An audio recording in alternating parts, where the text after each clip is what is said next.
Ready, everyone? Strap yourself in. There's no hope on this podcast. Just throwing it out there. All right. There will be no hope. You will be made to feel inferior. So I want to have the diet drink conversation. Yeah. I want to have it in a way to get people to understand who don't understand. Mm-hmm. And there's a couple of reasons why that. And I want people to start to realize their own kind of thought process behind it, which will help them in the future with many different things. Yes. So diet drinks have always been a topic of conversation. Mm-hmm. You know, people are like, are they safe? Are they not? Do they do this? Do they do that? Diet Coke's worse for you. That's always been the thing. And most people who say that shit don't actually ever do the due diligence of going to have a look and investigate for themselves. And that's where my biggest problem is. Mm-hmm. But the World Health Organization, so there's some new findings. They just like re-researched and had a look at like everything involved in like what's involved in consumption of aspartame and what is the research to decide. And these two committees came together and said, these are our findings. Mm-hmm. And so what's happened is they've basically said that from the findings that aspartame could be potentially carcinogenic. Mm-hmm. So if anybody doesn't know what carcinogenic means, gives you cancer. It means that it could give you cancer. Well, carcinogenic means give you cancer. But this was potentially. Mm-hmm. So now that was enough apparently for the people that have the bias that they're bad to go and say that they're bad. Mm. So I was like, okay, the last time I checked, you would have had to have consumed, I think for my body size, 36 cans of diet soda a day for there to potentially be some form of harmful side effects, because it's hard when they don't do like human trials, like it's done on rodents and shit, yeah. So then they just have to do the milligrams per kilo. Yeah. Because I'm a hyper responder, I'd probably flush it out more. So I'd be able to have more. Anyway. 50 cans. Yeah, that's it. Fuck it. So I thought I'll go and have a look, whatever. So I went on the World Health Organization's website, and I have fucking done a lot of homework for this. So just give me a moment. Awkward silence.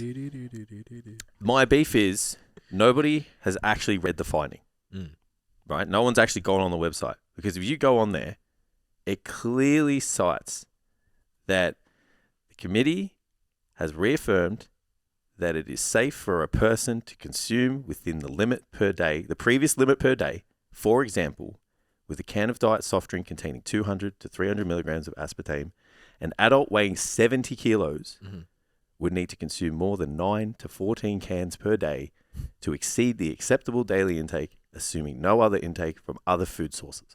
Oh, interesting. So what's 2 liters in cans? 2 liters? It used to be 6. So 40. The recommendation is 40 milligrams of aspartame per kilo of body weight. Mm-hmm.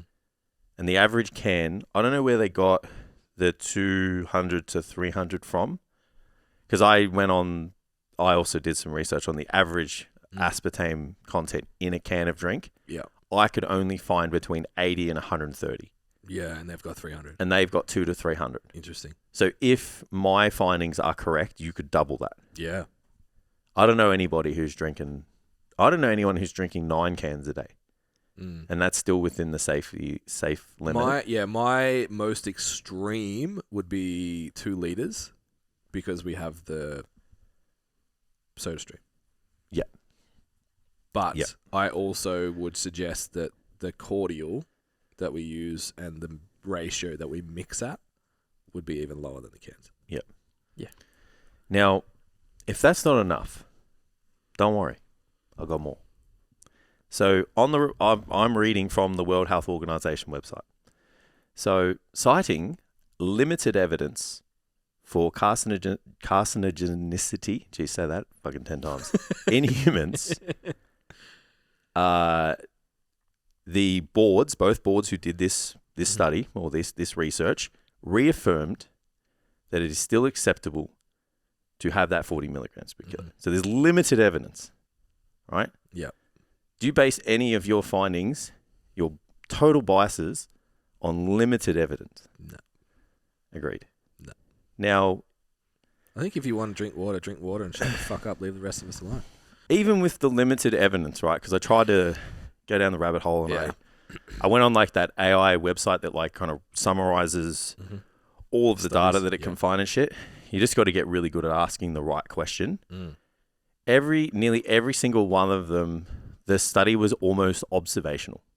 Would that one of the questions I was going to ask is how much of this is like the red meat thing, where it's like people who drink lots of Diet Coke also buy McDonald's a lot. Correct, because you can find a link for anything. Like if I say to you, like, we asked a bunch of frogs to jump after we cut their legs off. Yeah. So when you cut the legs off a frog, it goes deaf. Yeah. Yeah. You know what I mean? Yeah. Like you can say whatever you fucking want when you like ask the right question and kind of look for the right thing. Yep. So did you make up that analogy? Well, I just did right then. Yeah, that's really good. Thank you. Oh, there you go. I probably stole it from someone. Do you know analogies are a sign of intelligence? Just dusting my shoulders off here, guys. Here I am trying to work on my vocabulary. I just need to get better at my analogy game. Yep. So, yeah, like when you kind of take it another step further for these people that like go and there's an article and it has evidence and there's a scientific study. You've got to understand how the scientific study has actually been put together. Yeah.